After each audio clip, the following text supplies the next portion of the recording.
Você sabe o que é inusitude? Inusitude é questionar o comum, é não se contentar com o básico. Inusitude é perder o medo. Experimentar o novo, é encontrar seu próprio espaço. Espaço de ser, espaço de crescer, espaço de brilhar. Encontre seu espaço aqui. ESPM, o inusitado em constante movimento.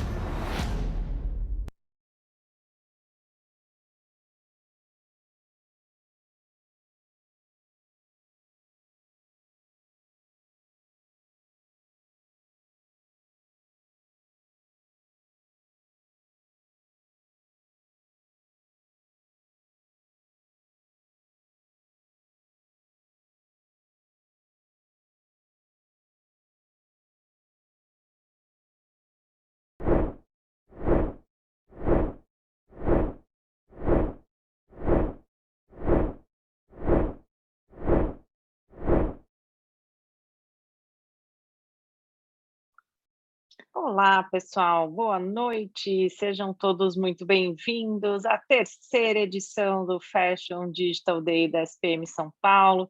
A Anaí está aqui com a gente desde a primeira edição.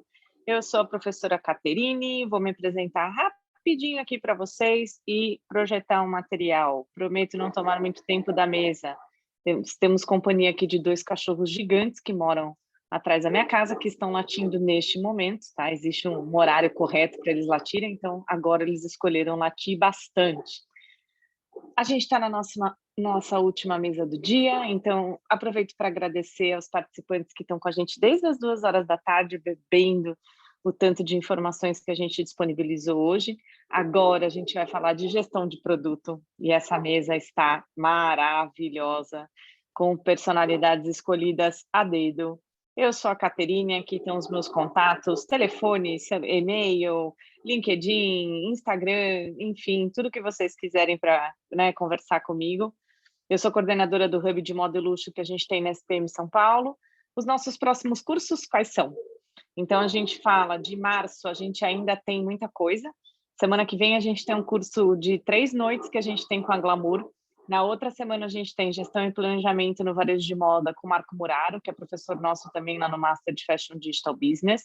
Abril a gente tem marketing e branding de luxo com a Vogue.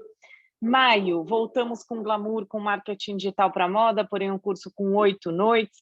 Aliás, foi ali que a Anaí se conectou com a gente na SPM, quando ela estava lá na Amaro, há quase 4 anos atrás já essa história. Depois a gente tem inovação de moda e indústria do luxo e finalizamos o semestre comigo em junho com gestão de marketing de moda.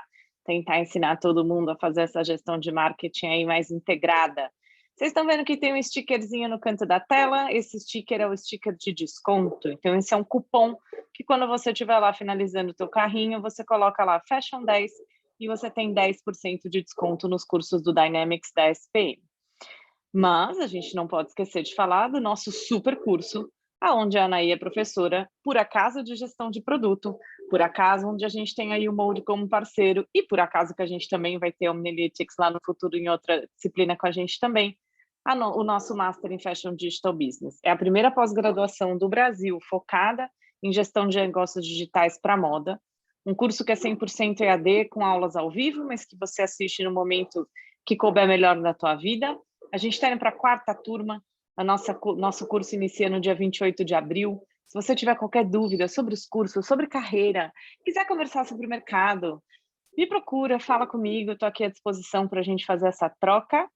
Então, a nossa última mesa, falei que ia ser rápida, a gente tem como mediadora professora Anaí, está aqui o LinkedIn dela, depois a gente também coloca no chat para vocês, e temos os convidados que eles vão se apresentar também, mas o João Risólio da YouMode, a Michelle Thomas da Omnilytics e a Aline Ballesteros da Básico.com. Então, queridos, muito obrigada pela participação de vocês, pelo aceite. Boa mesa para nós. Olá, pessoal. Essa foto que a Kate colocou aí, eu ainda estava grávida, para você ver quanto tempo, né, Kate, que a gente se conhece. Então, muito bem-vindos. A gente estava falando aqui sobre maternidade, quanto a gente faz um monte de coisa junto. Acho que isso tem muito a ver também com esse mundo da moda e com esse mundo de produto, né, esse mundo digital. Realmente é uma honra poder participar, ser professora desse master, que é tão especial mesmo, e muito único, porque é focado até a gente teve uma mesa hoje mais cedo, né, sobre carreira de moda, e eu estava conversando justamente com o Maia sobre, o que é importante, né, para se sobressair, na moda hoje em dia, né. Então, mais do que exclusivamente a criatividade, é muito entender sobre business e como funciona o business num mundo tão digital, né. E entendam que digital não é sobre, tecnologia somente, mas muito sobre mindset, sobre jeito de pensar, jeito de fazer as coisas, e é por isso que a gente trouxe aí esses convidados tão especiais, a Aline da Básico, que é especialista, né, é diretora de produto na Básico, foi também, gerente de categoria lá na Amaro, então trabalhando com multicanalidade, né, e omnicanalidade também.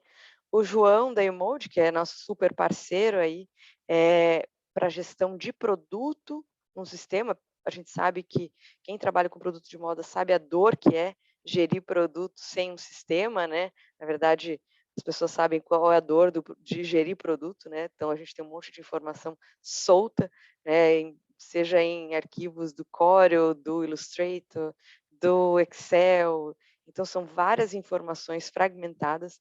A Emoji, uma das ferramentas da Emoji é justamente para trazer essa coerência e consistência em todo o processo. E também temos a Michele, que vai falar, sobre como a gente utiliza plataformas, cross-catálogo para criar estratégia de produto. Então, como que a gente consegue, fazer essa gestão, né, integrada e olhar para todos os canais, não só de venda, mas canais também de comunicação. Eu vou projetar aqui, assim que eu conseguir achar, né, porque eu só uso o Google Meet, gente, apesar de eu falar de tecnologia, eu sou uma pessoa que estou ficando velha. Isso, e eu não consigo achar. Vamos ver. Eu acho que é aqui. Share.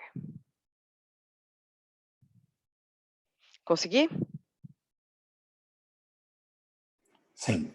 Legal. Pessoal, eu tenho um pouco de pânico. Obrigado a todo mundo que está participando.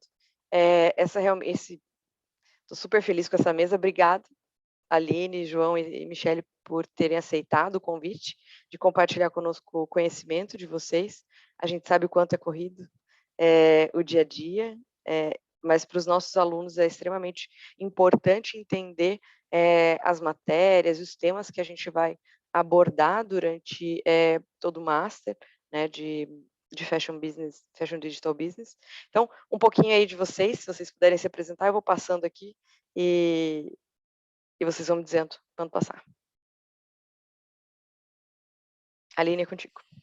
Bom, então, Enaí, é um prazer estar aqui, obrigada pelo convite. A gente que agradece, né? Ainda mais o convite vindo de você, que é uma pessoa que eu admiro muito, sempre foi uma das minhas grandes referências no mundo da moda.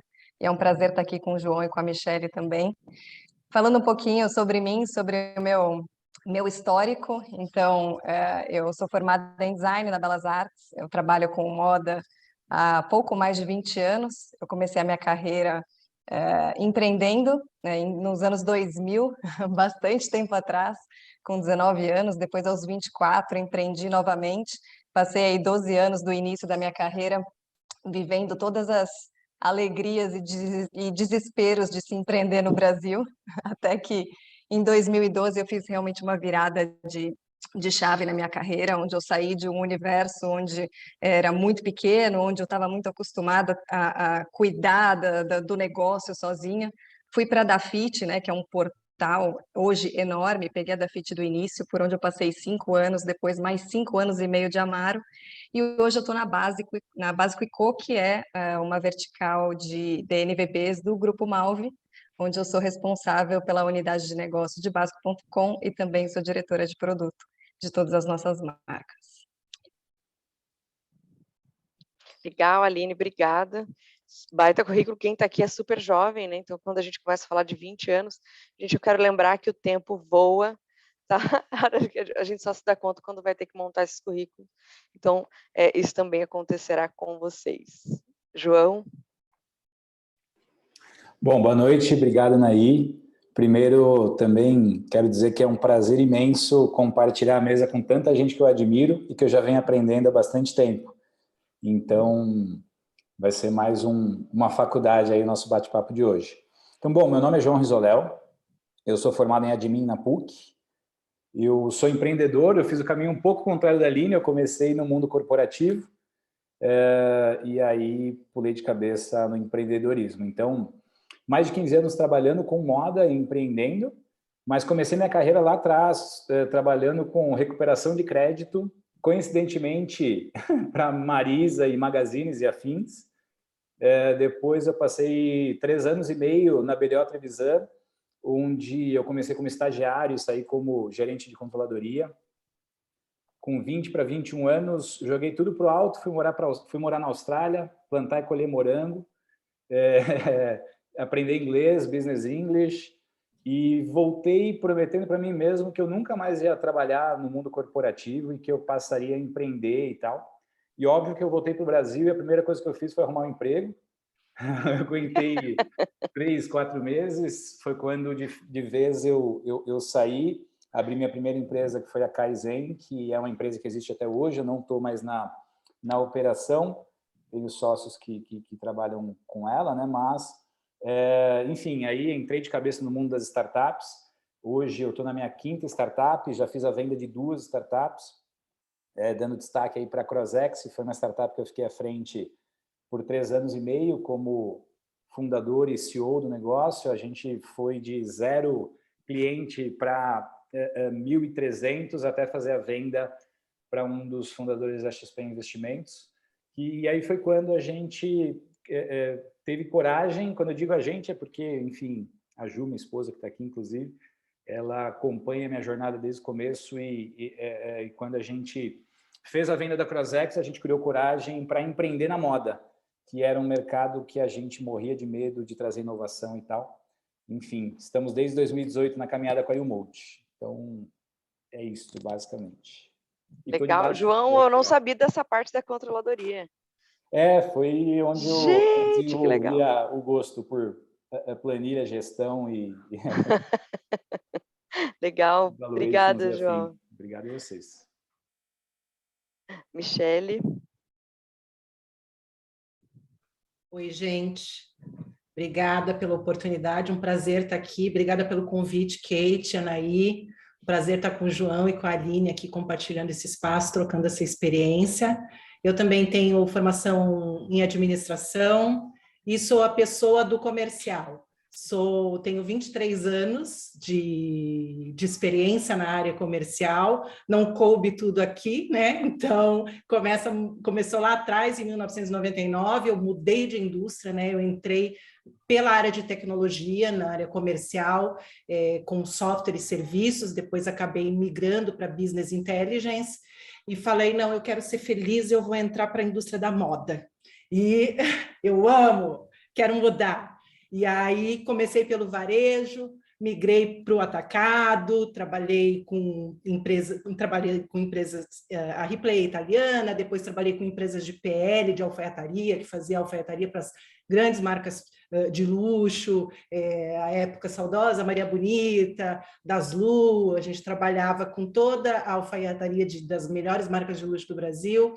Depois fui empreender e no atacado trabalhei por 10 anos, tive o meu showroom, onde eu representava grandes marcas no Brasil, então comercializava do meu próprio showroom aqui em São Paulo, e um pouco antes da pandemia, tive um insight, né? Falei assim, não, eu quero agora juntar a minha experiência de negócio de moda, que eu amo, com a tecnologia, porque tem muita oportunidade no Brasil. E aí eu assumi a Omnilytics no Brasil, que é uma empresa de Singapura, asiática, e vamos falar um pouquinho para vocês de como se dá aí o monitoramento de mercado.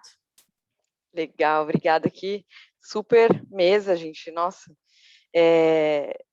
Bom, falar sobre gestão de produto de moda, né, é algo extremamente complexo, e eu acho que eu e o João, a gente já teve tantas conversas em relação a isso, né, o quanto ainda no setor é feito de forma manual, tá?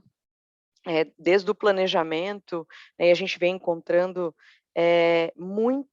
muitas empresas no Brasil ainda muito carentes, né, de evolução, mas não por falta de interesse dos gestores, mas por falta de profissionais que tenham conhecimento, né, que tenham essa habilidade analítica e consigam entender que o mundo digital, né, que pensar digital é muito além de ter uma ferramenta ou de vender, ter um e-commerce, né? Você pode ser totalmente digital e vender exclusivamente em lojas físicas, por exemplo, né? Então, acho que aqui a gente tem uma história bem interessante para compartilhar com vocês, e daí no final a gente vai deixar um tempinho para vocês tirarem as dúvidas. Eu sempre falo para todo mundo que eu tenho um pouco de pânico desses eventos online, porque a gente não escuta ninguém falando, né? Então, é muito diferente. Eu ainda continuo sentindo falta dos eventos presenciais, onde a gente vê a carinha das pessoas ali, se estão empolgadas, se não estão, a gente escuta meio um bochicho, então isso anima bastante. Mas, enfim, sintam-se todos muito acolhidos e vão anotando aí as perguntas, se quiserem ir mandando já no chat, eu vou trazendo, a gente pode ir trazendo também ao longo da apresentação aqui para vocês, tá? Bom, agilidade, quando a gente pensa no mundo digital, é inevitável pensar em agilidade, né?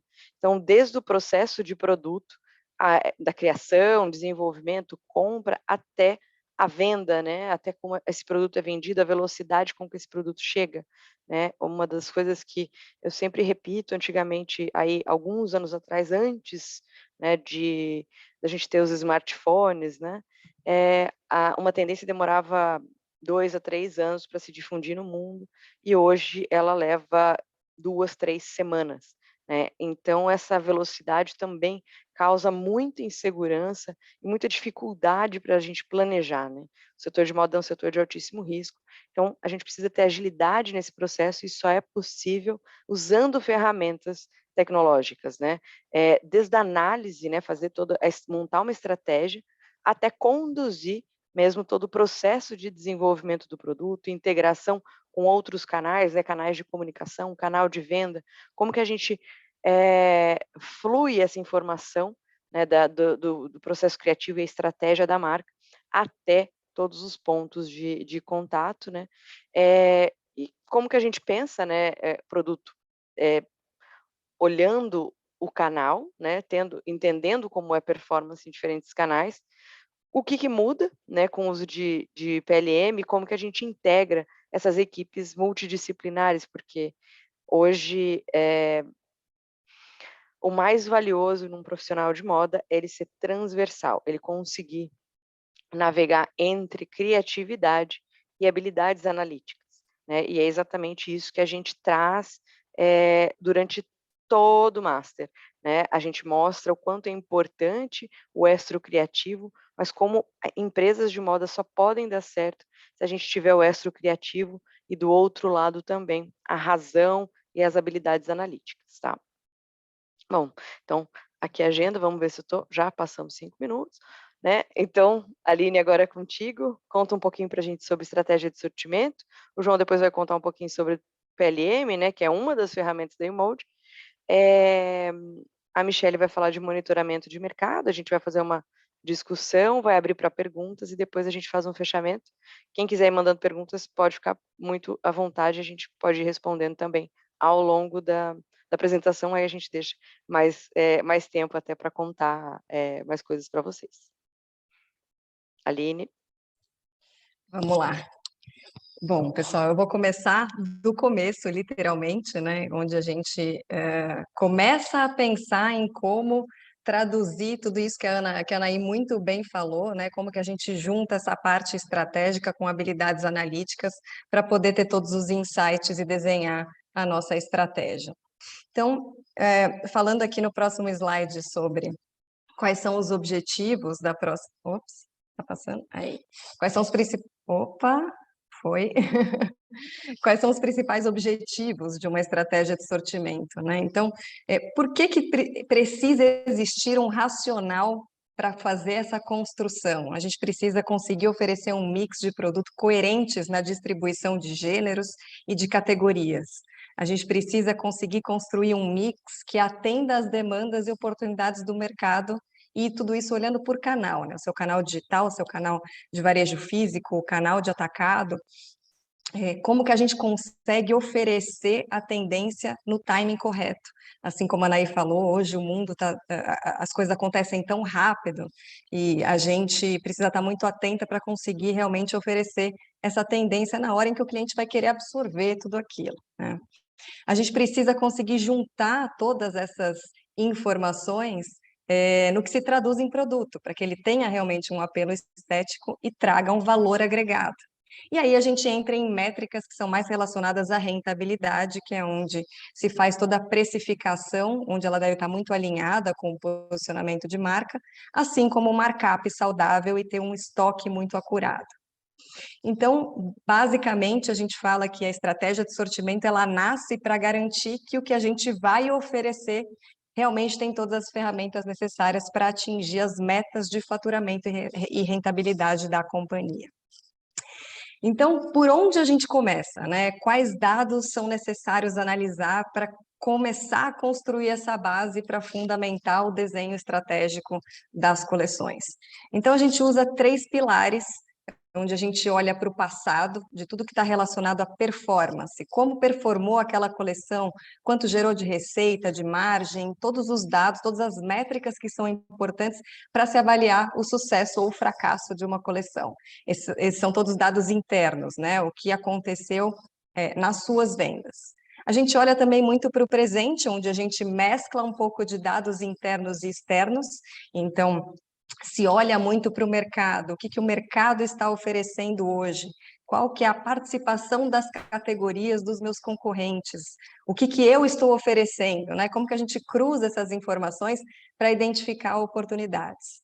E aí a gente olha para um terceiro pilar, que é o futuro, que são justamente as tendências de moda, de comportamento de consumo, onde são dados externos, e aí a gente cruza esses 3 tempos para conseguir iniciar esse norte, né, do que é a estratégia de sortimento. Então, agora eu vou trazer alguns exemplos sobre cada um desses tempos para deixar um pouco mais tangível aqui para vocês. Quando a gente fala de passado e dados internos, o que é importante analisar, né? Então, a gente começa fazendo uma análise um pouco mais macro do que de receita, de preço médio de venda, de relação estoque-venda, como é que foi o planejado, como que eu planejei essa coleção e como eu realizei, né? Qual que é essa relação? Qual categoria cresceu, qual categoria decresceu? Como foi o giro, né? A gente olha como está a saúde do estoque, quantos dias eu ainda tenho de estoque relacionado àquela compra que eu fiz. Então, se olha muito para o macro dessa análise, até que a gente desce aqui para um nível um pouco mais granular no próximo slide, onde a gente consegue olhar um pouco mais em relação à performance da categoria e dentro de cada uma das faixas de preço, né? Então, é importante entender como está a minha pirâmide de preços, como é a minha distribuição entre as faixas de preço por categoria, e vai além, né, do que eu estou oferecendo dentro da categoria por faixa de preço, qual é a minha performance? Será que eu comprei muito e vendi pouco? Será que eu comprei pouco e perdi oportunidades de venda. Então, a gente começa a descer um pouco mais nesse nível, até chegar no produto mesmo, onde a gente analisa, aqui no próximo slide, os best sellers e os worst sellers, né? Então, o que caracteriza um produto best seller? Se ele gerou muita receita, se ele teve um markup saudável, quantos itens vendeu, qual é o sell-through desse produto, então, justamente essa relação estoque-venda que eu estava falando, e qual é a taxa de retorno, que é uma métrica super importante, principalmente quando a gente fala do digital, né? Então, muitos e-commerces oferecem essa devolução gratuitamente, e isso tem que ser contabilizado. Então, o produto ele precisa ter todas essas métricas muito positivas para a gente considerar ele um best-seller, um produto rentável para a empresa. Quando a gente passa... ainda tem mais um detalhe aqui que é super importante olhar em relação ao passado, que é feedbacks de clientes, né? Então, acho que cada vez mais a gente tem que pensar em colocar o cliente no centro do nosso negócio. E como que as informações que os clientes trazem para a gente influenciam nas nossas decisões. Então, aqui eu trouxe alguns exemplos, né? O que a gente consegue identificar? Vários modelos produzidos numa mesma matéria-prima têm o mesmo tipo de reclamação. Então, como que eu vou reagir a isso ao planejar a minha próxima estação, né? Eu vou usar a mesma matéria-prima, eu vou tirar essa matéria-prima da minha coleção, eu vou fazer um controle de qualidade, eu preciso ter algum tipo de reação unindo todas essas informações, inclusive o que os clientes estão falando sobre os produtos. E aí a gente entra no que é o presente, onde a gente olha para dados internos e externos, e trazendo um exemplo, né, do que se olha, a gente pode entender qual que é o maior volume de buscas de SEO, por exemplo. Então, o que os clientes, o que as pessoas, no geral, estão buscando dentro da moda. Quais categorias as pessoas estão buscando, quais os tipos de produto, quais as tendências, quais os atributos. Então, aqui são infinitas as possibilidades. A gente consegue entender a curva de busca de uma categoria, olhando para o passado, para entender qual é a tendência de crescimento dessa categoria, né? A gente também olha muito para a concorrência, para entender como que os meus concorrentes estão oferecendo o mix de produtos para o mercado. Então, por exemplo, por que a Schutz aposta 55% do mix dela em sandálias e eu tenho 10%? O que eu posso tirar de informação disso, além de analisar outros concorrentes, se o mercado inteiro aposta em uma determinada categoria e a minha está muito abaixo dessa média, onde eu vou buscar para conseguir me alinhar mais ao mercado e garantir que eu também tenho um potencial de crescimento nesse sentido, né? E aí, outro ponto que é super importante é olhar um pouco a fundo, tirando uma fotografia atual da sua coleção e entender o papel e o potencial de cada categoria.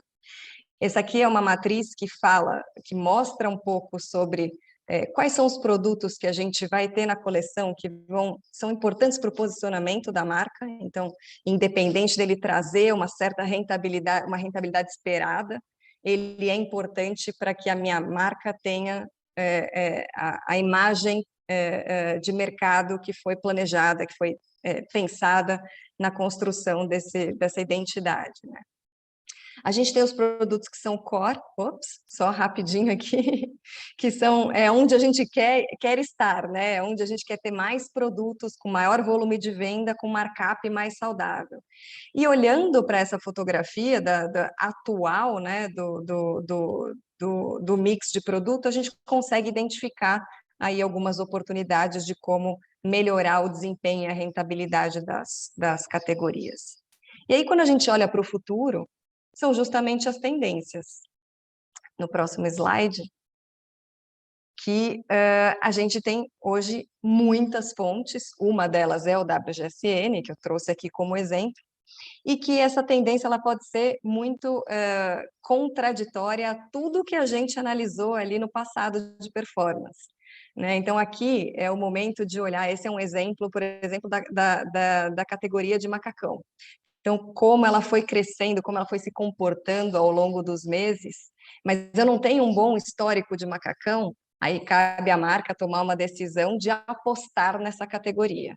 E assim a gente fecha todo esse ciclo de análises para tirar a conclusão dos 3 tempos. E aí vem o grande desafio, que é como conectar todas essas conclusões para definir uma estratégia que esteja alinhada com as metas da companhia. Então, juntando a criatividade com o analítico, é aqui que a gente vai ter uma meta de receita, uma meta de crescimento, de itens vendidos, uma meta de markup bruto, que é onde eu vou usar para fazer todas as minhas negociações. E saindo desse macro é onde desce para o meu budget de compra. Então, se eu tenho uma meta de faturamento, sei que eu tenho um markup como meta, e assim deriva o meu budget de compra com custo médio, e aí eu vou entender quantas peças eu preciso produzir, quantas peças por variante, né, a profundidade de cada uma dessas variantes, quantas variantes e quantos modelos. Então, aqui se resume a minha direção, que vai refletir na estratégia para eu conseguir atingir as metas da empresa. E aí, com tudo isso, é aí que eu vou fazendo esse jogo. Vou apostar mais nessa categoria porque ela está conectada a uma tendência. Vou decrescer essa categoria porque tem menos busca e o mercado também está tirando um pouco de força dessa categoria. E daí nascem todas as decisões mais, digamos, relacionadas aos números, né? E aí, a gente passa para o próximo slide,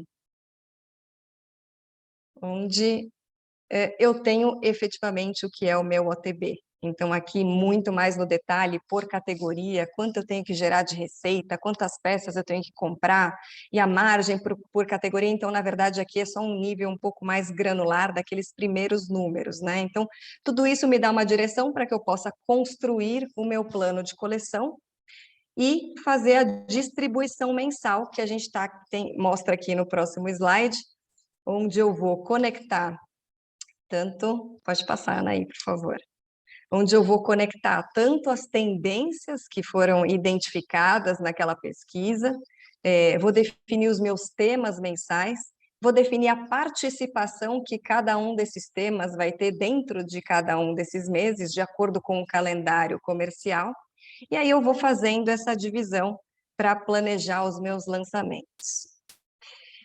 Dito isso, a gente ainda está só na ideia, né, na estratégia, que é o que eu vou fazer, e agora a gente desce para o plano tático, que é exatamente o como eu vou executar tudo isso.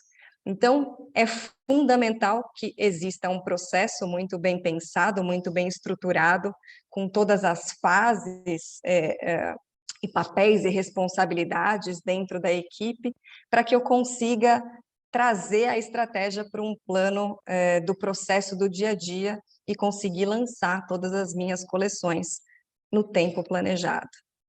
E além do nosso fluxograma aqui de processo, é fundamental que você tenha uma timeline, onde mostra cada uma das... Pode passar para o próximo slide, Anaí, por favor. Onde mostra todo o seu processo e quando cada uma dessas etapas deve acontecer para que a coleção seja lançada no prazo. E é aí que entra a mágica do PLM, que vai auxiliar todo esse processo e que é o tema aqui do nosso próximo tópico, que o João vai contar para vocês. Aline, obrigada. Nossa, que incrível. É muito legal, enfim, ouvir você falar, porque a Aline tem uma habilidade especial em contar como fazer, né? Eu acho que ela é extremamente estruturada, né? Muitas vezes eu explico, explico esse processo, e é muito gostoso ouvir isso de outras pessoas. Sem dúvida, tudo isso, gente, muitas empresas já fazem, né? Em níveis de profundidade diferente, mas o que acontece? Existe muito processo manual, né? E por existir muito processo manual, na verdade, a gente não consegue aprofundar. Então, a estruturação de uma timeline acaba sendo extremamente superficial. A análise das categorias acaba sendo superficial, né? Então, quando a gente pluga nesse processo todo essas duas ferramentas que a gente vai falar agora, em seguida, muda o jogo. A gente libera o tempo das pessoas para que elas consigam pensar mais na estratégia. Realmente naquele jogo de qual categoria eu aumento, como que eu sou mais competitivo, onde eu tenho mais oportunidade, quais são minhas apostas, quais riscos eu decido correr, porque na verdade moda é sobre isso, né? É um setor de altíssimo risco e a gente tem que decidir quais riscos a gente corre e onde a gente consegue segurar esse risco. Então, João, conta um pouquinho para a gente sobre esse produto, né, sensacional que é o PLM. Vamos lá. A Aline contando, parece fácil, né, isso tudo? Parece. Quem dera que, pô, a gente, se todas as empresas brasileiras já tivessem esse nível de maturidade, nossa vida ia ser mais fácil. Vamos lá. Bom, pessoal, acho que a primeira questão é muito simples, né? O que é o PLM, afinal?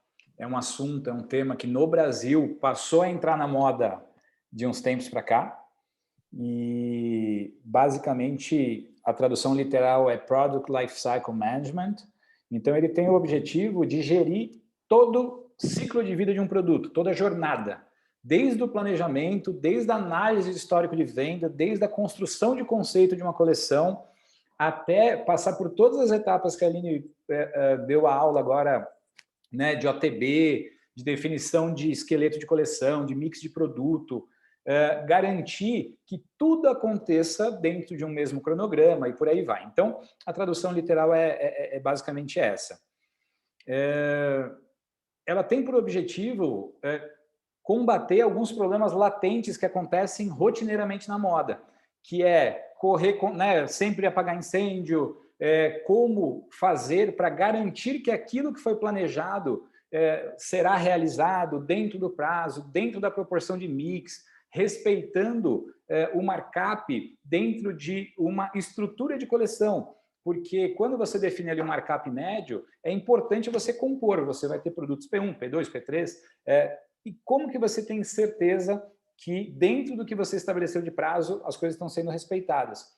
Quem aqui nunca passou, nunca ouviu falar, né, de você vai lá, faz o planejamento lindo e maravilhoso, o time de produto entra na caverna, fica 6 meses lá dentro, e de repente quando sai, vai para o showroom e vai comparar ali com o que foi planejado, é aquele Deus nos acuda, porque, putz, não bateu a proporção de ponta de preço, não bateu a proporção de distribuição de categoria, de canal e por aí vai. Então, esses são os principais problemas que ele visa combater. Se puder passar, Zafinha. Como que ele se encaixa no processo, né?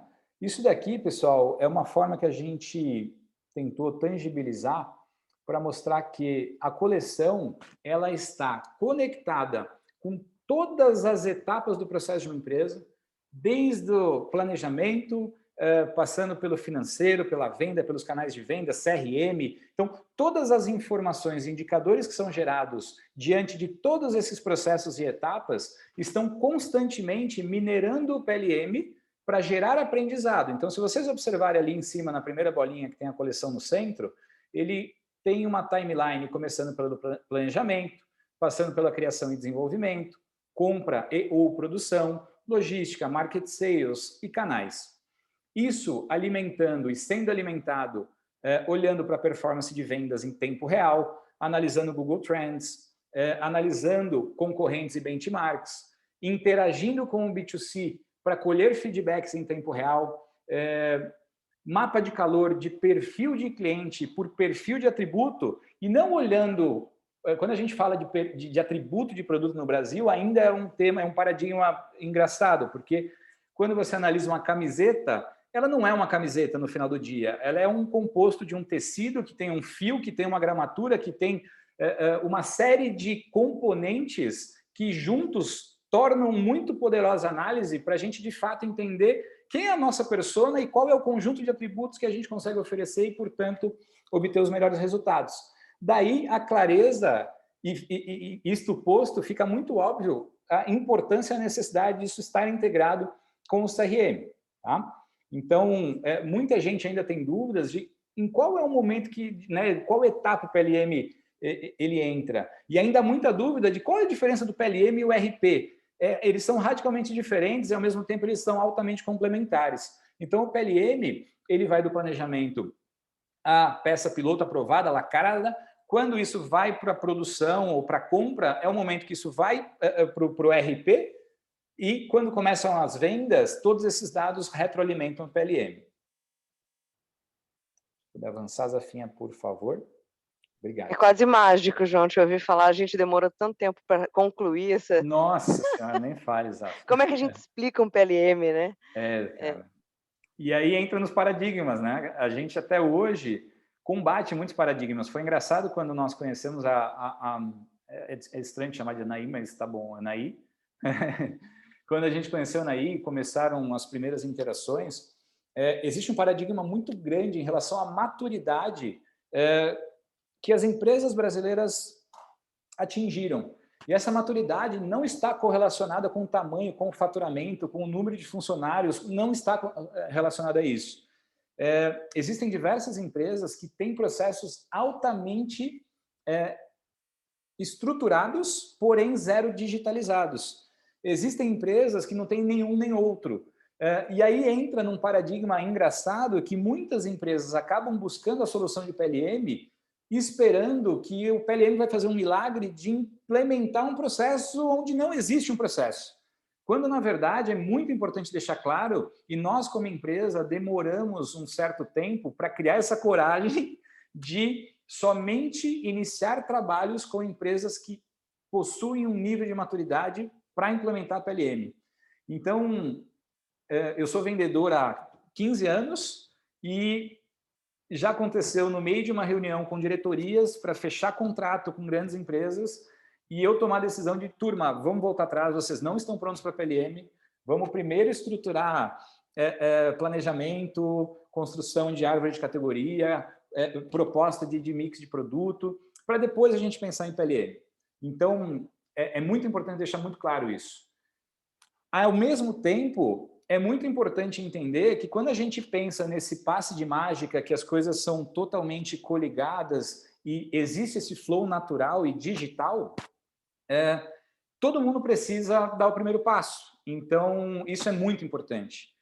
E num mundo hoje globalizado, onde a concorrência, o consumidor final, ele escolhe literalmente na palma da mão de quem ele quer comprar, quando, como... Para você ser uma marca escalável, é imprescindível que você busque essa digitalização e, consequentemente, o PLM como uma das armas principais. E agora, pessoal, eu vou compartilhar assim, alguns dos principais benefícios que um PLM entrega numa linha do tempo. Então, fazendo a correlação ali com o que a Aline trouxe, sempre buscando tendências, então, onde a gente consegue enxergar tendências macro, confirmações de tendência. Então, eu tenho um time de conceito, um time de desenvolvimento, olhando para a parte que a gente costuma dizer, a parte romântica, a parte estratégica ali da coleção, e, em paralelo, o time de planejamento analisando histórico de venda e etc., para os dois depois sentarem juntos ali e estabelecerem um contrato estratégico. Pode passar, por gentileza, Zafa. Então, como eu frisei ali, o histórico de venda, né? Então, em tempo real, à medida que o sell-out e o sell-in estão acontecendo, isso retroalimentando o PLM, cruzando atributos de produto que estão performando nesse momento com o que está sendo desenvolvido, considerando o lead time para frente, para entender se os atributos que estão performando com os que vão entrar têm alguma correlação e assim gerar insights. Então, enfim, a gente hoje tem mais de 60 relatórios com formas e indicadores diferentes de análise. Obviamente, a construção do mood board, né? Então, à medida em que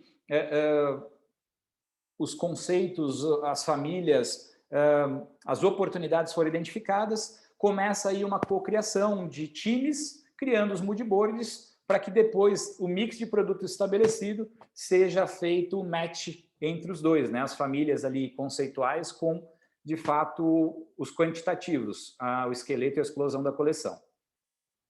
Aqui é literalmente a explosão do mix da coleção. Então, nós temos duas formas bem claras na UMold. Você pode fazer um eixo XY simples, onde você estabelece uma família e as categorias, ou inclusive, que é o mundo ideal que as marcas cada vez mais estão se aproximando, é estabelecer esse mix por categoria, por ponta de preço, por canal. Não são todas as marcas que conseguem ainda ter volume suficiente para ter uma coleção para cada canal, mas a gente já vê um movimento muito claro das marcas cada vez mais buscando essa multicanalidade e entendendo que cada canal existe uma persona e, portanto, a necessidade de produtos e estratégias diferentes. Então, a gente costuma dizer que na definição do mix é uma enorme oportunidade de dar total liberdade ao time de produto, mas deixando claro alguns atributos e assets principais que a coleção não pode perder enquanto estrutura. Outro ponto muito importante é em relação à governança. Então, se vocês observarem aqui do lado esquerdo, a gente tem um conjunto de etapas de um processo isolado, onde a gente estabelece quais são as regras para que um produto esteja apto para avançar para uma próxima etapa e garantir que quando esse produto for lacrado ou um briefing for passado para um fornecedor, garantir que todas as etapas anteriores foram devidamente cumpridas, justamente para garantir que quando chegar o dia do showroom, a gente não vai descobrir nas araras que a proporção da coleção ou o mix, enfim, não foi respeitado. Isso vai sendo gerando insight durante o processo, inclusive de pré-custo. Então, se por acaso a proporção do mix não estiver respeitando uma distribuição de ponto de preço, isso vai ser descoberto durante o processo. Aqui é outro item assim, muito importante, imprescindível, né? E é engraçado que isso nasceu em decorrência de necessidade de mercado e virou um dos grandes aliados do time de engenharia. Então, aquele desafio de, no momento em que o time recebe as peças piloto, vai fazer as provas, tem que dar os feedbacks, e a gente sabe que, no máximo, existe uma repilotagem, né? Não passa disso. Mas é sempre aquele desafio de, depois de fazer a peça piloto, sentar no computador, dar o feedback por e-mail para o fornecedor. Então, através daqui, você consegue já passar todo o feedback pela plataforma e fazer a gestão para calcular a ROI, levando em consideração o custo das 10 repilotagens que aconteceram num produto, qual motivo, se foi tecido, se foi erro de modelista, enfim. Isso também é outro ponto muito importante, né? De nada adianta fazer um planejamento incrível se a gente não conseguir enxergar e ter clareza se a execução está sendo bem sucedida.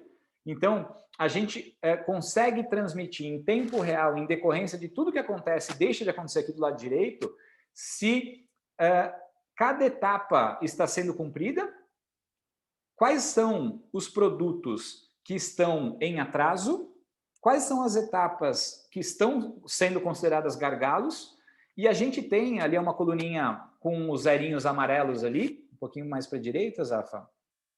Isso ali. Onde a gente começa com um algoritmo intrometido, à medida em que as coleções vão sendo desenvolvidas, os conjuntos de atributos vão sendo aprendidos pelo algoritmo, ele começa a identificar o que está tendenciando a atrasar, justamente para que o processo se torne preditivo e menos reativo. E do lado esquerdo, vocês vão ver ali atividades, calendários, que são atividades que são geradas automaticamente pelo processo em decorrência do que acontece e deixa de acontecer. Então, qualquer coisa que aconteça ou deixa de acontecer dentro do prazo, atividades são geradas automaticamente entre todos os envolvidos, inclusive com o fornecedor. Então, uma das formas de trazer o fornecedor white label, no caso, né, aquele fornecedor que vai fabricar a coleção da marca, trazê-lo também para o ecossistema de forma 100% digital e aposentar aquele monte de e-mail, planilha, WhatsApps e afins. Então, toda a interação se dá aqui dentro. Isso.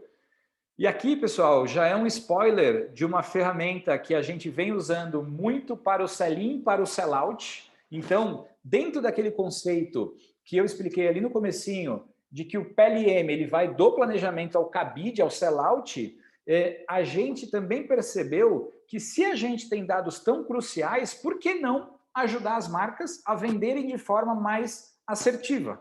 Então, a partir daí, a gente começou, primeiro, a ajudar algumas marcas a cruzar produtos que sobraram de coleções anteriores do seu estoque, buscar os clientes que por RFV, Recência, Frequência e Valor, têm o hábito de consumo de determinados atributos dentro de um determinado período do ano e criar essa correlação via WhatsApp para oferecer condições e catálogos exclusivos para cada cliente, tanto B2B quanto B2C, de oportunidades de estoque. E agora, essa mesma inteligência que a gente lançou em outubro do ano passado, ela também passa a estar disponível dentro do PLM, para que, aqui é um exemplo clássico que a gente criou, quando um produto ou um briefing é enviado para o fornecedor, isso gera um trigger que envia um WhatsApp para o fornecedor e toda a interação se dá pelo WhatsApp alimentando o PLM. Então, o que a gente cada vez mais entende é que o time de produto, o time de engenharia, compras, tem cada vez menos tempo, cada vez mais exigência, cada vez mais a necessidade de entregar resultado. Então, é imprescindível que o PLM, não só o PLM, como qualquer ferramenta do processo, não ingesse, e sim dê mais clareza do que tem que ser feito, quando e como. Todo acervo, né? Então é muito natural a gente perceber coleções de produtos que são cancelados e que não necessariamente é um produto ruim, ele só não entrou numa coleção. Então, via de regra, você costuma ter todo o histórico da sua coleção do dia que produziu para frente. O que aconteceu anteriormente se perde em planilha, se perde em e-mail. Então, a partir do momento que você tem um acervo, você consegue... eu quero ver todas as blusinhas que eu desenvolvi na minha vida. E eu quero ver as blusinhas que performaram em venda, as blusinhas que foram reprovadas por motivo de modelar. Enfim, você tem todo o seu acervo histórico aqui dentro. Do lado direito, a gente tem a integração... Isso, obrigado, Zafra. A gente tem a integração de departamentos. Então, lembrem-se, quando eu falei daquelas validações de SLA, para garantir que a etapa anterior foi cumprida antes de ir para a próxima, não é somente na etapa de desenvolvimento, de criação.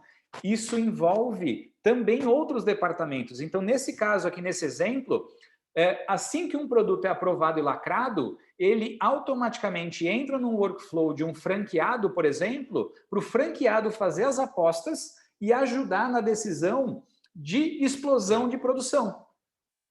Então, é um mecanismo de envolver todos os departamentos. Pode passar, Zafra, obrigado. Calcular ROI, ROI de estilista, ROI de fornecedor. Então, se a gente tem tudo traqueado, todos os custos de repilotagem e afins, qual foi o ROI que cada pessoa da equipe trouxe? Principalmente o time de criação e principalmente o fornecedor. Então, o que a gente vem buscando cada vez mais é municiar a marca, mostrando quais são o conjunto de caminhos e atributos que geraram melhor performance no sell-in e no sell-out. E, portanto, né, por fim, cada vez mais tem ficado claro para as marcas brasileiras que de nada adianta um processo de planejamento incrível, um PLM e gestão de coleção incríveis, se isso não gerar insumo para o CRM.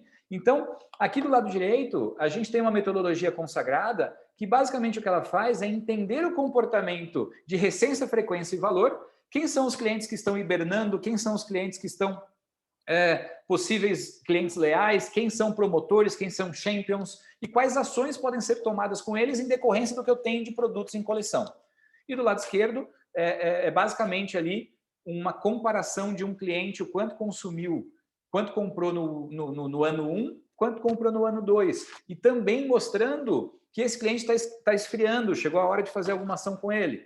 Então, mais uma vez, do planejamento ao sellout.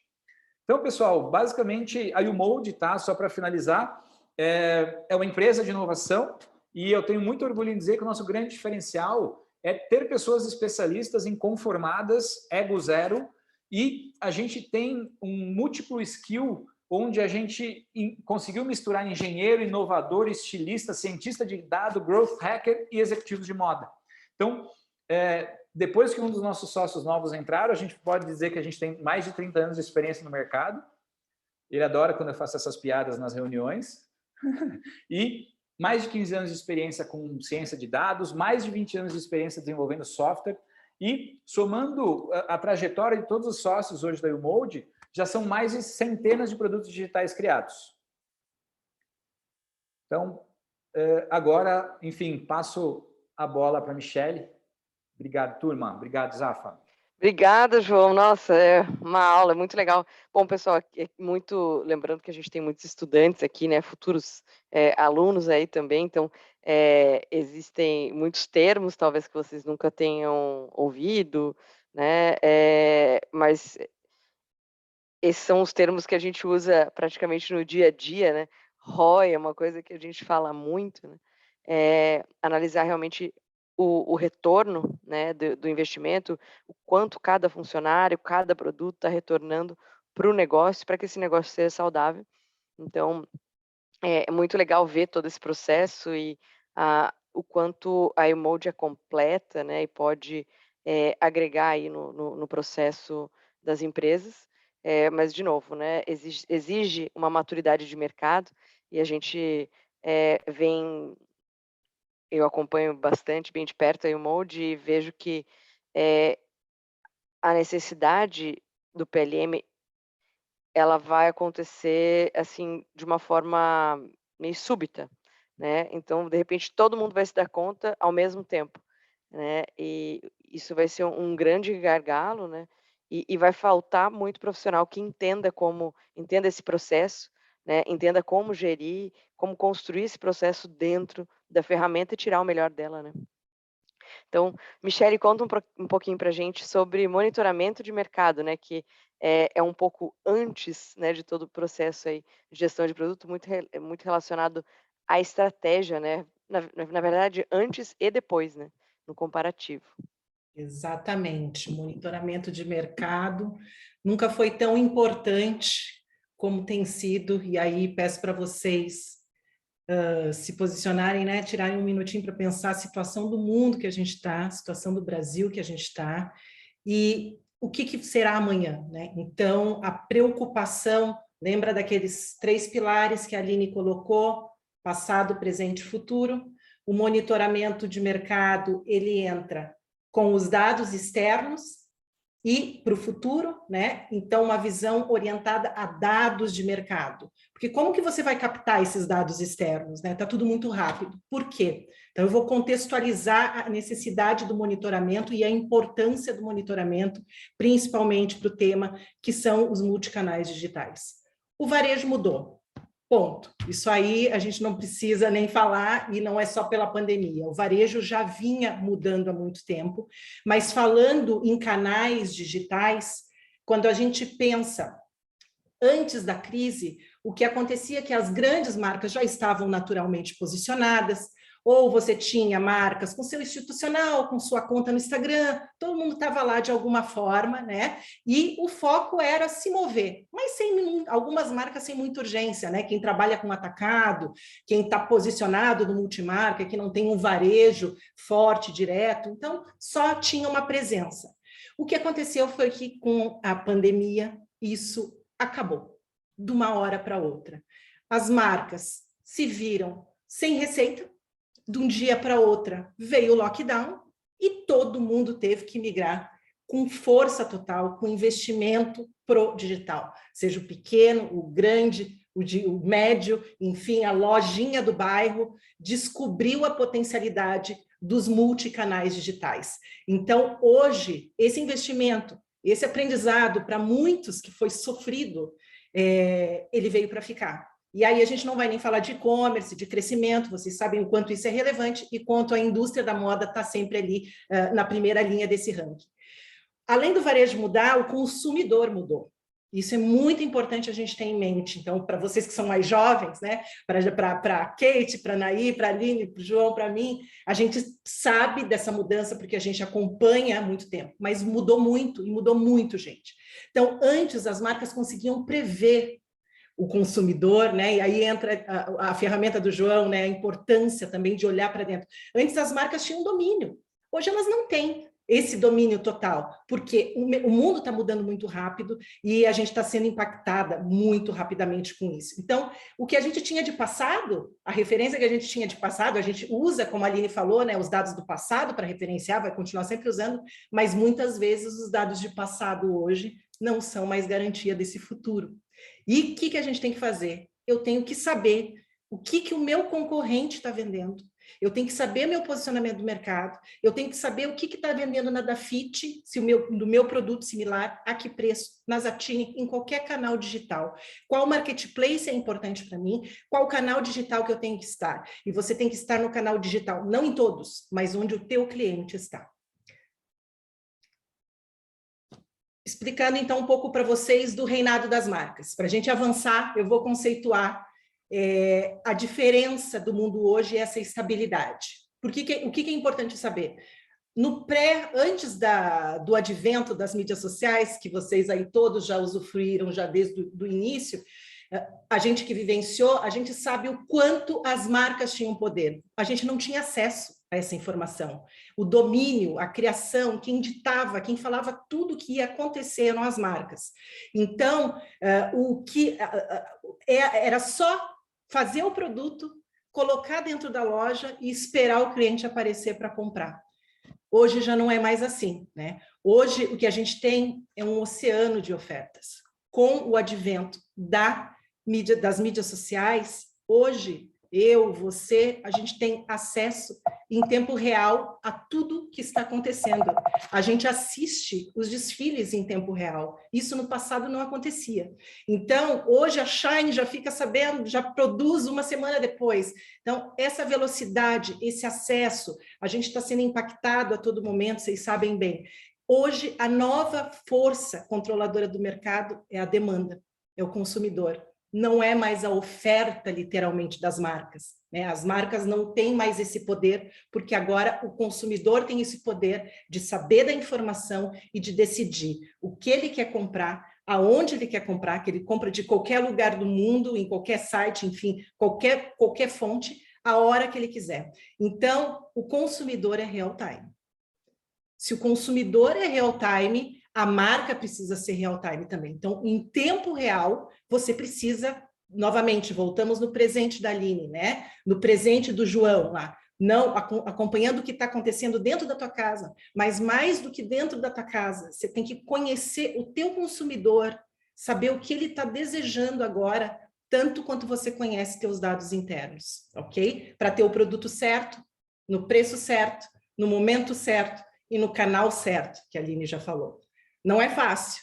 E vou te falar, ninguém tem a receita de bolo. E aí, muito importante, isso aqui, se não me engano, foi do Google em 2019, nunca saiu da minha cabeça. É muito importante quando a gente pensa em canal digital, entender o monitoramento e a importância de olhar para o mercado hoje em tempo real.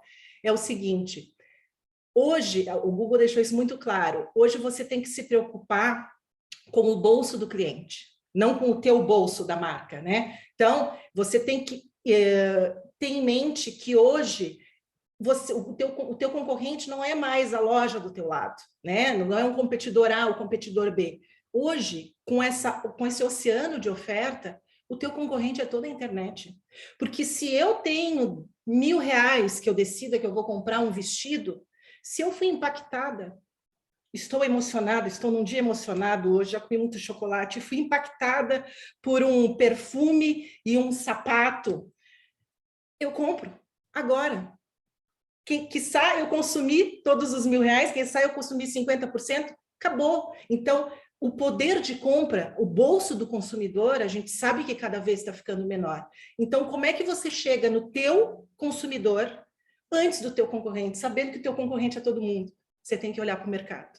E se você não estiver monitorando os dados internos, os dados externos, os teus concorrentes, você não vai ter essa informação de saber o que a tua demanda está consumindo agora, a que preço ela está consumindo, com que produtos ela está se engajando para justamente te permitir construir um produto aderente a essa demanda.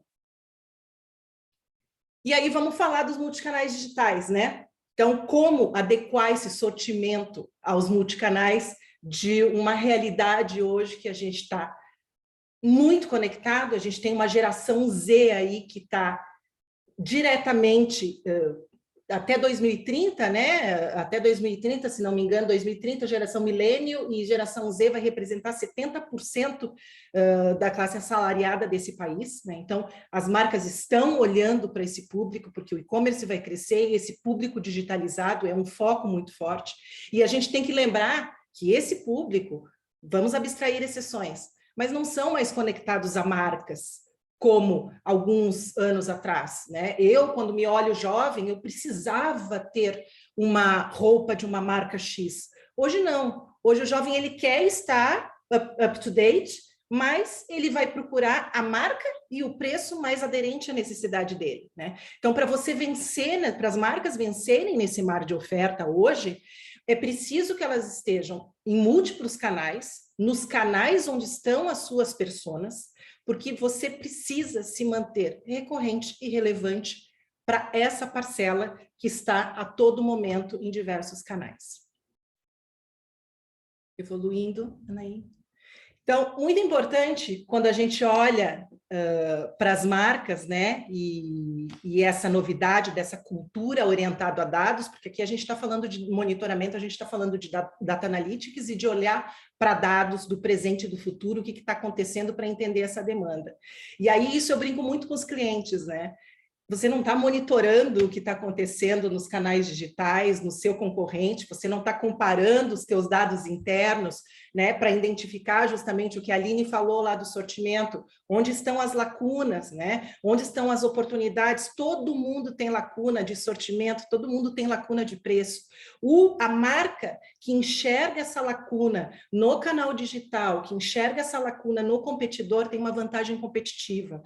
Todo esse monitoramento é para te permitir sair na frente e liderar. Então, lembre-se, o teu consumidor, quiçá você, porque eu faço isso, quando vou tomar uma decisão de muitas compras, claro, tem vários fatores de decisão de compra, vocês devem saber, mas a gente consulta. A gente consulta o produto e o preço que seja aderente para mim naquele momento, porque o pensamento que eu estou hoje, do jeito que a gente está mudando, pode não ser o pensamento que eu estou daqui a uma semana. Mas o teu consumidor, ele está monitorando você e te comparando com os teus concorrentes. Se você não fizer isso, no mesmo tempo que ele, você está completamente fora da velocidade do mercado. Hoje, o mercado tem essa velocidade, ele é real time. E aí eu queria mostrar para vocês um pouco do que o Omnilytics faz, né? Então a gente olha para essa camada que o João falou também, né? De predição, então é muito importante para as marcas hoje, soma ali o PLM, toda essa estrutura de organização interna e junta com essa visão de predição de dados. A gente olha o sortimento, você vai olhar o sortimento de qualquer marca, de qualquer canal, em qualquer lugar do mundo. Eu te trago em segundos da tua mesa, hoje você tem acesso a ferramentas como essa, tá? E aqui eu trouxe um exemplo, numa linha de tempo, do sortimento da Netshoes, do Marketplace da C&A, e da Shop Together e do CJ Fashion, tá? A gente abre esse sortimento em segundos, você vai ter a contribuição do sortimento, não vou entrar no detalhe, o que significa essa numeração, tem uma surpresa para quem ficar até o final da Omnilytics, mas aqui o que a gente enxerga, por exemplo, eu elenquei shorts, né? Então a gente vê que o ranqueamento, claro que a gente está falando de canais distintos, né? Mas quando você pegar os canais que conversam com o teu produto, você vai entender quais os canais que têm maior ou menor contribuição, que nem o João falou, né? Dificuldade de uma marca construir para um canal. Muitas vezes isso é muito difícil mesmo. Hoje, você não precisa construir uma marca para cada canal. Você vai da tua coleção, você consegue entender qual categoria, subcategoria e faixa de preço performa mais em algum canal. Então, ao invés de você subir tudo sem saber, você vai otimizar para cada canal, porque você está enxergando o que vende e a que preço vende. Então, você é mais eficiente. A gente consegue ver em real time, aqui dos canais digitais, eu peguei um grupo de canais digitais também, a gente consegue olhar aqui à esquerda, vocês conseguem ver todas as categorias, né? Eu peguei categoria de top, nós dividimos, a gente consegue ter uma visão da alocação, então a gente tem na primeira coluna roxa o total de produtos alocados no período de tempo pesquisado por subcategoria.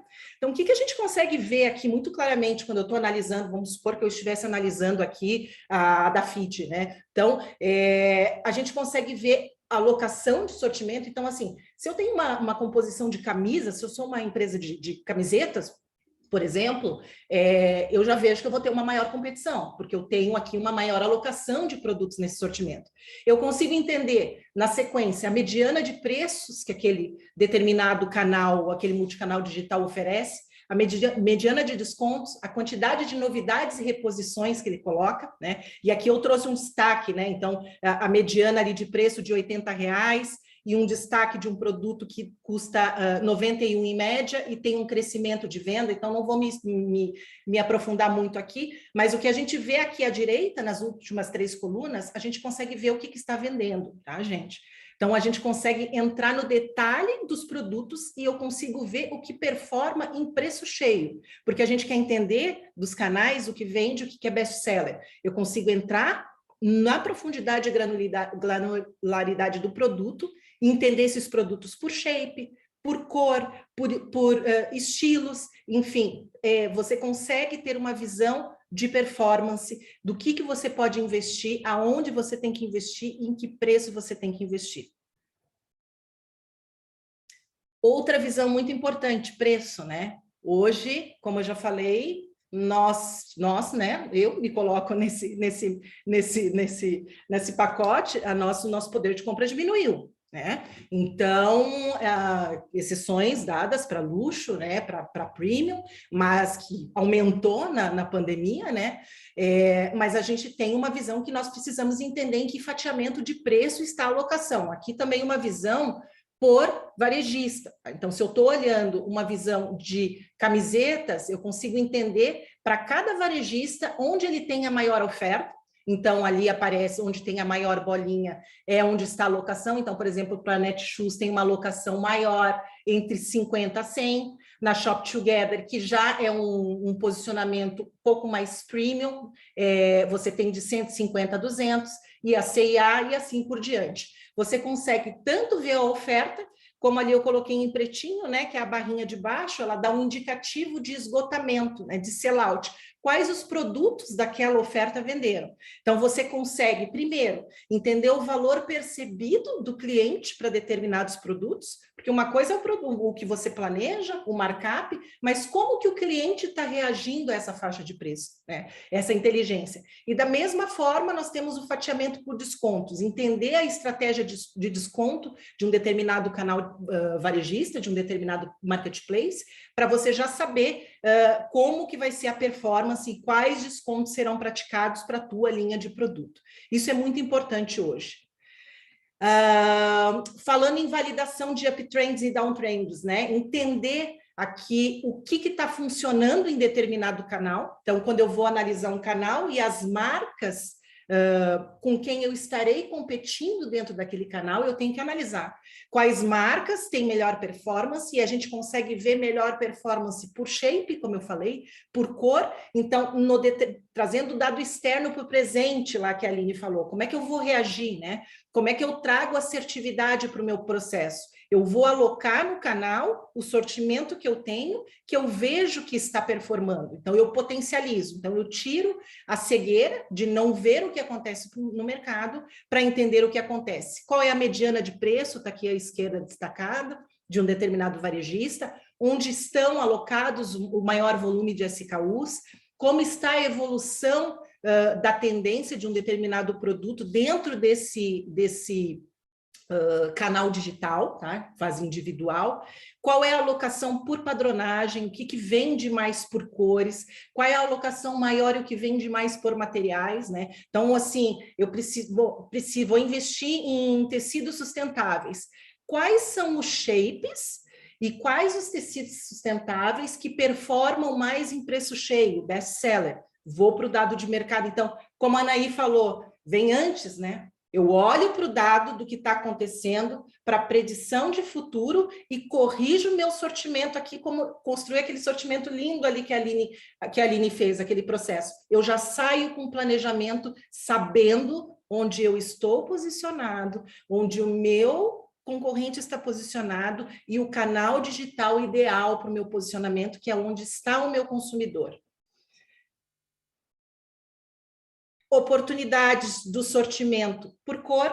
né? Então, a gente consegue aqui, eu trouxe um dado da Shop Together, esse, se não me engano, eu tinha separado aqui um dado de shorts, né? É muito interessante, porque às vezes, quando a gente tem só dados internos, a gente tem muita suposição, crenças e vieses dentro da organização, né? A gente acha, né, a nossa intuição. E os dados de mercado vêm justamente para desconstruir e para nos tornar mais assertivos. Então, aqui, por exemplo, a gente consegue ver uma lacuna. Por exemplo, eu vi uma lacuna de amarelos, que na verdade todos os CACs, né, entram nesse grupo de amarelos, onde o sortimento oferecido no determinado período foi inferior à demanda, o esgotamento que ele teve. Então, existiu uma lacuna aqui, né? Existiu uma oportunidade de alocação de produtos aqui nesse sortimento e poderia ter havido uma compra maior, uma reação. Então, quando eu vejo dado onde tem uma lacuna, tanto do meu concorrente ou num canal digital, e eu tenho aquele produto, novamente, às vezes eu não preciso alocar, né? Aquele produto lá que o João falou, que tem um estoque, que eu estou identificando lá no PLM, que tem esses determinados atributos, validei o atributo aqui no monitoramento, opa, vou alocar nesse canal, se é um canal relevante para mim. Consigo, além de dividir no Pantone, eu consigo dividir na linha. Então, o azul a gente vê que foi a maior alocação, óbvio que tem shorts, mas a gente também vê lacunas aqui de sortimento aqui embaixo, né? E embaixo dos azuizinhos, isso. A gente vê que ficou a risca vermelha acima das colunas de oferta. Então, isso também quer dizer que houve uma alocação, havia uma oportunidade ali em determinadas cores. Saber isso, esse movimento do que está sendo consumido, te ajuda, com certeza, a ser mais assertivo. Então, novamente, olhar para o mercado. Por quê? Por quê? Quanto custa um erro no sortimento? Quanto custa uma sucessão de erros no sortimento? Muitas marcas já fecharam e sabem qual é a resposta. Então, nesse cenário de imprevisibilidade que a gente vive hoje, onde o dado do passado nem sempre vai ser preditivo de futuro, se eu não estiver olhando para o que está acontecendo no meu mercado, se eu não estiver olhando para o que está acontecendo no meu competidor, eu não sei o que vai acontecer, eu não sei que eu não vou dar, eu posso errar e hoje não tem mais margem para ele. Isso que é importante. Lembra lá do oceano de competitividade? Então, hoje tem muita oferta. Hoje tem muita oferta. Então, eu não tenho margem para errar. Porque se eu não pegar o bolso do consumidor no momento certo, com o produto certo, outro vai pegar. Então, é crucial entender como, por quê e para onde o mercado está indo. E você só vai conseguir responder isso se você estiver monitorando o mercado. E aí é o futuro do varejo, né? É para onde a gente está caminhando e o caminho é eficiência e eficácia. Mais uma vez, não tem mais margem sobrando, não tem gordura sobrando para errar. Marca nenhuma tem. Então, você precisa adotar processos, como a Aline explicou muito bem. Às vezes não vai conseguir fazer aquela maravilha ali completa que ela explicou, né? Mas cada marca no seu momento. Mas é muito importante o processo e é muito importante ter ferramentas que te apoiem a ser mais assertivo, então, ser mais ágil, trazer mais agilidade para o teu processo e ser mais perspicaz, como o PLM faz, só voltando um pouquinho, Anaí. Porque você, como a Anaí falou também, quando você traz essa agilidade, você libera, quando você tira o trabalho monótono, o rotina que toma muito tempo, você libera o teu time para criar, que é o que vai trazer inovação, que dado nenhum vai trazer inovação, né? Então, é o expertise do teu time. Então, você tem que liberar ele de coisas que tiram tempo e que são ineficientes, trazer essa agilidade para o processo, com ferramentas também para te apoiar, para gerar inovação. Gerando inovação e gerando inteligência e sendo ágil, a gente vai ter assertividade, que é o que a gente precisa. Então, é saber o que vende, onde vender nos canais digitais, ou seja, no físico, e a que preço vender. E aí, para encerrar, então, deste cenário, monitorar é fundamental. Isso quem quer sobreviver no varejo, hoje, nesse cenário de imprevisibilidade de mundo que a gente está, precisa entender o que a demanda quer. O poder está com o consumidor, eu preciso monitorá-lo. Então, a demanda é a força controladora. Ponto 1, aprendizado 1, não é mais a oferta das marcas, eu preciso entender o meu cliente para produzir o produto certo para ele. Monitora o mercado para entender onde você está, porque você pode não ter isso claro e estar tomando decisões, fazendo um planejamento baseado num viés de intuição e suposição que não é uma verdade interna. Tenha muita consciência e validação de onde você está para que você possa ganhar market share no offline e nos canais digitais. A competitividade é muito grande. Os consumidores, novamente, têm um oceano de oferta, tá? E eles estão preocupados com o preço, sim. Então, ter o teu sortimento muito bem alinhado e conhecido por faixa de preços é determinante. E, por último, certifique que a sua marca está acompanhando essa velocidade do mercado, porque senão tem gente que está correndo, tem gente que está olhando, está todo mundo com sortimento redondinho, implantando PLM, fazendo monitoramento, porque quer garantir a liderança. Então, isso é muito importante. Dá para começar aos poucos, não precisa ser top, né? Não, isso não é só para os grandes. A gente começa, cada um no seu ritmo, mas é muito importante você saber que estamos nessa velocidade que o varejo mudou. É isso. Muito importante, Anaí. Para quem ficou aí até o final, né, quem está assistindo, então tem uma oportunidade de acessar a ferramenta do Omnilytics, é só acessar esse QR Code, só não precisa fazer cadastro, nada, só vai pedir seu e-mail e você consegue acessar um módulo nosso que chama-se Trade Insights, e aí você vai ter acesso a 75 mil marcas pelo mundo, inclusive no Brasil, para iniciar umas pesquisas de mercado aí, fazer validação do seu sortimento futuro e de como está a evolução de posicionamento e performance do mercado dos canais digitais nacionais. Que legal, gente. Nossa, Michelle, obrigada por compartilhar com a gente. Aqui também seria horas e horas, né, para ouvir e entender como realmente funciona. Pessoal, tudo que a Michelle mostrou aqui, cada coisinha que você clica, se abre realmente com muito detalhe, né? Qual é o produto, em qual tamanho, quais as cores, tipo de estampa, se é listrado, floral, né? Mini, se é estampa maxi. Então, é muito interessante. E assim, como o João disse, né? A tecnologia, ela não cria um processo, né? Ela viabiliza, ela facilita os processos, né? Então, assim, a gente tem muita informação, né? Existe muita informação, empresas trazendo, né, muitas informações para as marcas, mas muitas vezes as marcas não sabem como capturar essa informação e aplicar isso, né, dentro do ciclo ali de produto, e como fazer, né? Em qual momento eu tenho que inserir, em qual momento eu tenho que analisar e o que eu preciso analisar, né? Então, acho que a integração, além dos profissionais entenderem muito sobre gestão de produto, né? Ter também as ferramentas corretas e os rituais, ali, os momentos, os gates exatos para poder entender como evoluir, né, na criação, sendo que exatamente hoje é muito, muito competitivo. Gente, eu vou abrir aqui, eu vou parar de projetar. Michelle, obrigada. Vamos ver aqui, abrir um pouquinho para perguntas. Pessoal, quem tiver pergunta pode abrir aí. Não sei quem quiser mandar aqui pelo chat ou quiser abrir. Michelle, como funciona essa junção de dados na ferramenta de vocês? É o que acontece simultaneamente com as vendas dessas marcas ou são de coleções passadas? Simultaneamente, a gente coleta 24/7, todos os dias, qualquer dado de qualquer SKU, de qualquer canal digital, de qualquer marca, de qualquer site, de qualquer varejista, e traz o Analytics em tempo real do que está performando agora, justamente para você entender o que está em uptrend. Então, você consegue saber da tua mesa o que está vendendo e a que preço.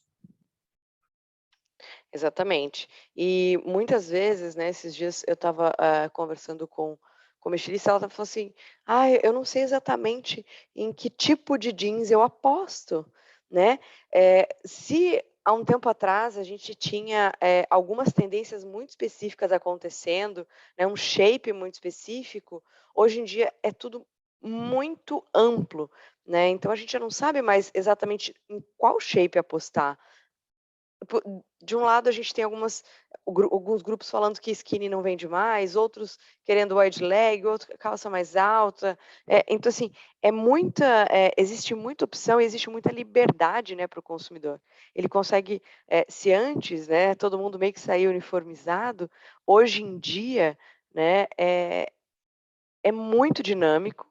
E as pessoas podem vestir, elas se vestem, têm estilos muito diferentes, né? Então, é difícil realmente para as marcas entender qual que é o melhor produto, né? O que performa, no que eu aposto, né? Então, é muito interessante a gente ter essa sensibilidade em tempo real e é legal, né, Michele, porque a gente consegue ver também o que está esgotando, né? Quando a gente fala de sellout, pessoal, esse é um termo que, óbvio que para essa mesa aqui,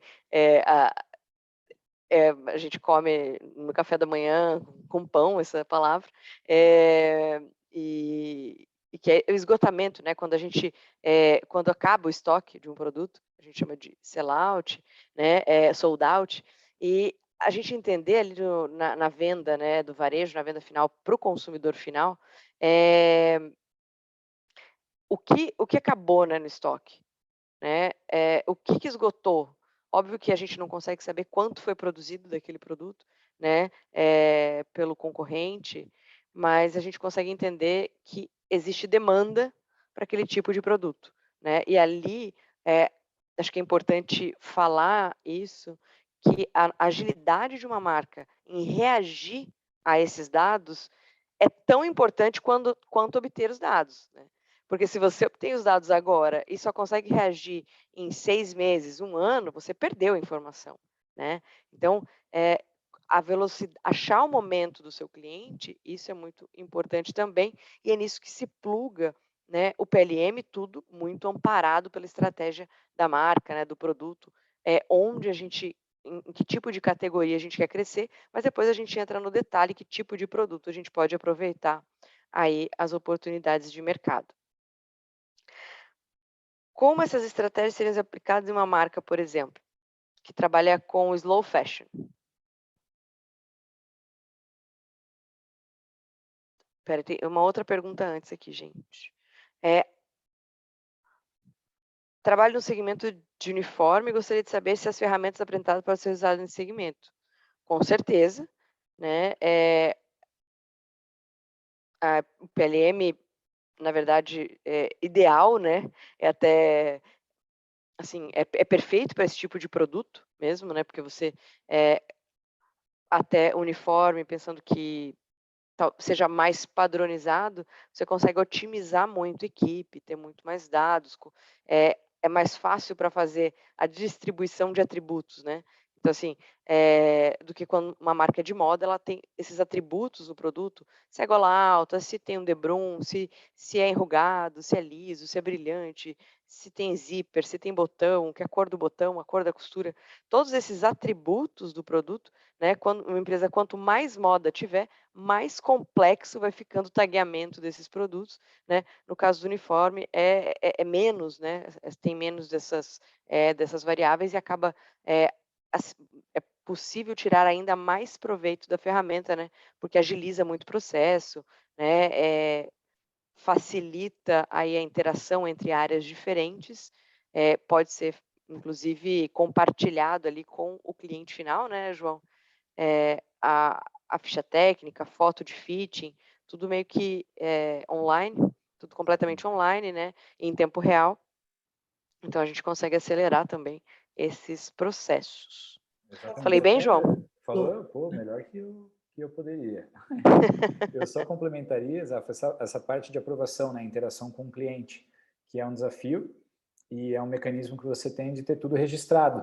Você ter o compliance, você ter a governança estabelecida, e pensando que você tem ali uma tabela de medidas pré-estabelecida e que, via de regra, você vai replicar o mesmo shape para diversos clientes, então você parte de um desenvolvimento nunca mais do zero, e sim de 70% de um produto construído, que você vai fazer as especificações dependendo da variação de cada cliente. Então você otimiza muito a vida. Exatamente. Legal, aqui tem uma outra pergunta. Como essas estratégias seriam aplicadas em uma marca que trabalha com slow fashion, por exemplo? Acho que a Aline pode falar bastante disso, né? Que acho também olhando o perfil da Básico, né? E slow fashion não é necessariamente a palavra de fazer devagar, mas fazer produtos que durem mais, né? Acho que o conceito é um trocadilho de palavras que pode até confundir. Exatamente, né? E acho que quando a gente fala do processo em si, desde o planejamento até o lançamento do produto, ele é muito similar, né? Independente se é uma marca que tem uma frequência de lançamentos muito, como uma fast fashion, por exemplo, ou uma slow fashion. Então, o que muda é a maneira com que você vai aplicar a frequência do seu processo de acordo com os seus lançamentos, né? Então, a estratégia, toda a visão de passado, presente, futuro e todos esses dados incríveis que as ferramentas conseguem trazer para tomar qualquer tipo de decisão das próximas coleções, ela vai ser aplicada da mesma forma, com um olhar diferente, muito respeitando o que é a essência de cada uma das marcas, né? Como a Anaí muito bem falou, hoje na Básico eu saí de uma realidade de 5 anos e meio de Amaro, onde a gente tinha uma frequência de lançamento super acelerada, com lançamentos semanais, e para Básico, que hoje a gente faz lançamentos mais espaçados, produtos mais perenes, onde tem essa durabilidade, né, digamos assim, e os processos são exatamente os mesmos. O que muda é, de fato, a frequência, e o olhar estratégico também é muito similar, né? Queria só Exatamente. complementar aí do slow fashion. Hoje você consegue, né, uma outra forma além do sortimento, complementando o que a Aline falou. Hoje você consegue olhar, a gente tem um cliente global, que é a Lenzing, né, um dos maiores, se não o maior produtor de fibra mundial, tem Cell, Lyocell.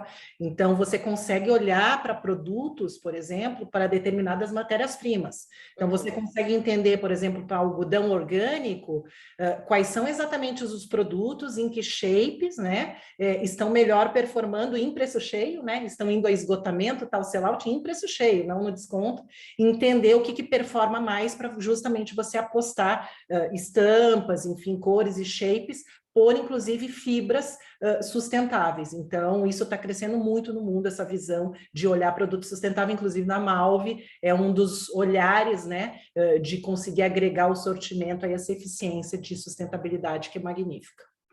Exatamente.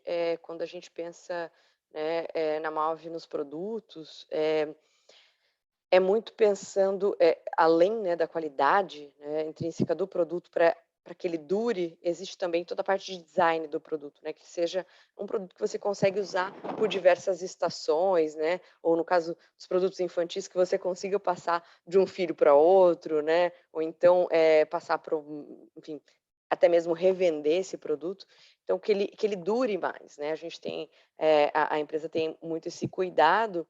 E eu acho interessante, quando a gente fala de slow fashion, né, esses produtos que são mais duráveis, né, que eles não são a modinha, né, uma coisa, isso já saiu de moda, ficou obsoleto, ficou brega e tal, é um produto que você consegue usar por mais tempo.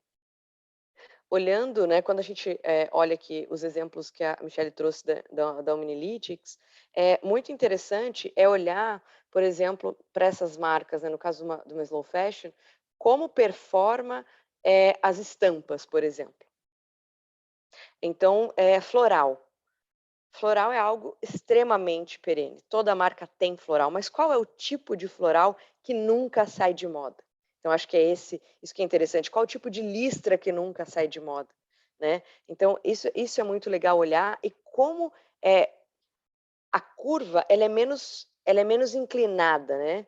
Então, assim, quando a gente vai analisar uma tendência, existe, a gente tem a tendência, seja a tendência, mas também o ciclo de vida, as curvas do produto, né?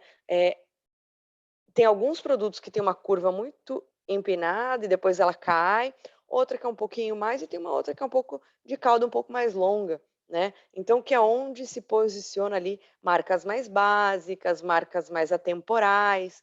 Então, isso é muito interessante. O princípio, né, é o mesmo, só que aplicado num ritmo diferente, né? Você vai olhar para conceitos diferentes e dados diferentes do que uma marca que lança produtos novos semanalmente, né? Aline, você acredita que a aceleração de lançamentos de coleção, como, por exemplo, toda semana, atrapalha a análise de dados? Patrícia, eu diria, na verdade, o oposto disso, né? Eu acho que uma das grandes sacadas, ou uma das grandes coisas interessantes que o digital tem, da agilidade com que as coisas acontecem, é justamente conseguir testar muitas possibilidades e entender o comportamento de vendas de uma forma muito rápida. Então, se você lança produtos toda semana, qual que é o lado positivo disso? É você ter um portfólio muito extenso, onde você consegue entender e medir muito bem, de uma forma muito rápida, o que performa e o que não performa.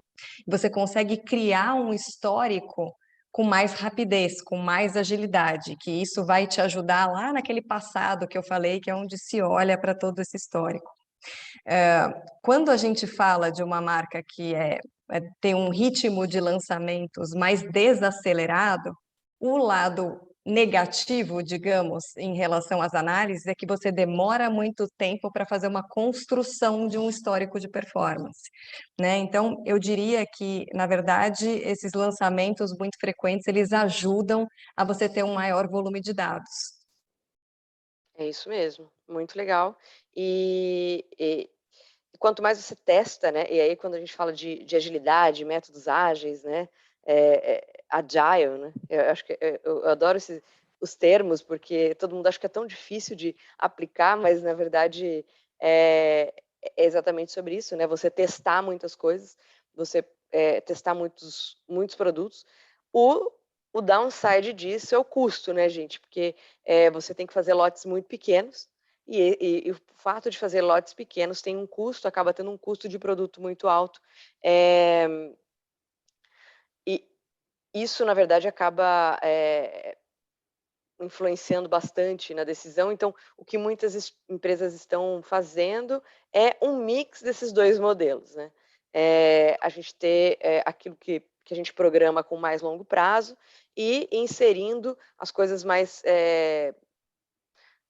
imediatista, né, assim, mais de tendência ou de maior risco, num tempo menor ali de programação e lançamento, porque assim a gente consegue ter um pulso melhor também, entender melhor como que está o mercado, enfim, se a gente identifica no Analytics que tem um produto, uma demanda reprimida ali do amarelo, né, em quanto tempo a gente consegue reagir a isso? Esse é um produto que tem que entrar numa esteira diferente, numa velocidade diferente, para a gente poder entregar. Então, essa é, na verdade, uma vantagem competitiva.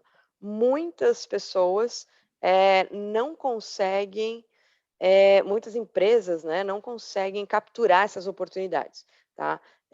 Conversando aí com alguns CEOs, né, essa é a maior dificuldade mesmo das empresas hoje, é capturar todas as oportunidades, porque não existe gente suficiente para isso. O mercado é cheio de oportunidade, ele é extremamente competitivo, mas também cheio de oportunidade, né? Só que muitas vezes as pessoas estão tão presas nos trabalhos que são muito manuais, né? E não delegam isso para as ferramentas e acabam ficando presas nisso e não conseguem colher as oportunidades. Então a gente acaba não tendo pessoas o suficiente, né? E se a gente tem muita gente numa empresa fazendo muitos trabalhos que são, digamos, manuais, né? Que não é delegado, que poderia ser delegado para a máquina, a gente tem uma empresa também complexa em comunicação, né? Então, isso também acaba atrapalhando bastante no processo como um todo. E um ponto, acho que importante, né, e contribuir também um pouquinho, Uhum. e até dando um passinho atrás e olhando sobre um aspecto mais amplo. isso impacta diretamente no pilar de ESG, que é um tema que cada vez mais está na moda, e as marcas, historicamente, têm uma busca constante, uma luta constante contra demarcação, ruptura, e sempre por um critério de planejamento empurrado, ou seja, aquilo que é mais conveniente para mim como marca produzir, eu vou jogar para o mercado e o mercado que se vire para comprar. E como a Michelle pontuou muito bem, isso virou de ponta cabeça. O planejamento cada vez mais ele é puxado. Então, é muito engraçado como a gente vem ouvindo discussões constantes do conceito do slow fashion e do fast fashion, como um impacta negativamente o ESG e o outro positivamente, quando, na verdade, o próprio fast fashion, em decorrência das coleções cápsulas e testes constantes, com quantidades menores, menor profundidade, permite também com que a marca entenda de forma mais rápida, para que ela seja mais assertiva, para que tenha menos sobra de estoque, para que polua menos, para que o mercado de moda deixe de ser um dos 3 maiores mercados do mundo, historicamente, que mais poluem o universo. Então, é muito legal como a gente vê, finalmente, conceitos consagrados em outros mercados, a moda finalmente abrindo espaço e bebendo dessa nova fonte. E como isso tem impactado positivamente. E é muito legal a própria Malve, né? Ela é, sem dúvida, uma das principais, se não a marca principal, formadora de opinião com exemplos práticos. E é legal como o ESG, por muito tempo, por uma questão até de marketing, muitas marcas falavam sobre, e hoje não tem mais espaço para isso. Isso impacta, inclusive, no valuation das empresas. Né? Então, uma empresa que está buscando M&A, tanto para receber um investimento para crescer, quanto para um dia vender, como o pilar de ESG impacta de forma muito positiva no valuation das empresas. Então, cada vez mais, todos nós nos preocupando com isso. Exatamente. Inclusive, a gente estava analisando aí, né? Se a gente for ver o valor, né, da empresa, das empresas, né? Quando a gente tem a Renner, por exemplo, que é listada, né? A Malve não é, mas a Renner, que é listada em bolsa, ela está, acho que em segundo ou terceiro lugar, as empresas mais valiosas pelo ESG. Alguém me corrige aqui, eu não sei se o Renato está aí na plateia. Então, é muito importante, existe um valor mesmo de empresa baseado também na maneira como consegue construir estoque, né? Então, uma empresa que ela tem um processo muito longo, a chance dela produzir um estoque muito maior, e depois ter que colocar isso num aterro, ter que distribuir isso a preços baixíssimos para outlets, né? A gente viu aí, tem visto recentemente reportagens de países, né? Eu acho que é o Ghana, onde está sendo depósito de sobra de estoque de muitas empresas. E aí, obviamente, se puxa muito para o fast fashion, mas na verdade ali tem sobra de tudo quanto é marca, e quanto menos, a menor quantidade você faz e mais você testa, mais você consegue ter certeza no tipo de produto que o seu cliente está interessado, né? E ter quantidades melhores, estoques mais saudáveis, né? E aí também, no curso também a gente aborda toda a parte financeira, de planejamento, né? Então teve alguém que perguntou aqui, né? Pediu para a Kate se ela indicava algum curso. Camila, curso de extensão. Esses temas, aqui a gente está, na verdade são 2 horas, mas a gente passou bem superficialmente, né? Sobre esses temas. Durante o master, a gente usa a mesma ferramenta da Umold, né? Então a gente cria a coleção ali dentro e testa a mesma ferramenta. A gente vê todo o processo, né? Então aprofunda no processo de planejamento, análise, toda a construção da estratégia, que isso que a Aline trouxe, considerando também